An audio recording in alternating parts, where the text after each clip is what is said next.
আসসালামু আলাইকুম, আমি বিথি। আপনাদের মাঝে নতুন একটা রেসিপি নিয়ে আসছি, রসুনের ভর্তা। তো ঘরে সহজ উপায় কীভাবে রসুনের ভর্তা করবেন, তো এটার মনে দেখা দিচ্ছি।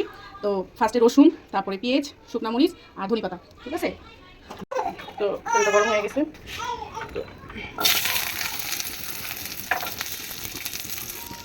তো রসুনটাকে সরিষার তেল দিয়ে ভেজে নেব। যখন লাল লাল হয়ে আসবে তখন নামিয়ে ফেলবো। তো এরকম যে ভাজা ভাজা হয়ে যাচ্ছে প্রায়, এখন নামিয়ে ফেলবো। পেঁয়াজগুলো ভেজে নিব। পেঁয়াজগুলো বেশি মোটা হয়ে গেছে, তো আমি পেঁয়াজটা তেমন কাটতে পারি না নতুন করে, বেশিরভাগ পেঁয়াজ আলু আমার হাতে মোটা হয়ে যায়, একটু সৌন্দর্য লাগে, তো আমি খাই না তেমন। তো আমার পেঁয়াজগুলো প্রায় লাল লাল হয়ে গেছে, আর একটু লাল করবো, আমি একটু ভাজা ভাজা করবো।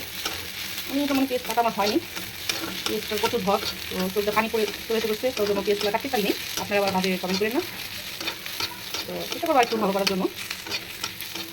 আর রসুনের ভর্তা গরম গরম ভাতের সাথে খেতে দিয়ে মজা।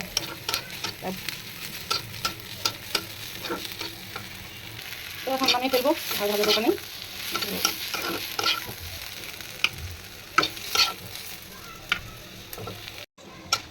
এখন যে মরিচগুলো ভাজবো।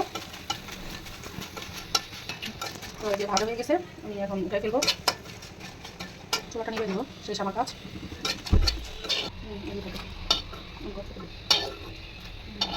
ওটা ঠিক দিবি, ওটা ঠিক ভর্তাগুলো হাতের মধ্যে দিব। তো রসুনগুলো করে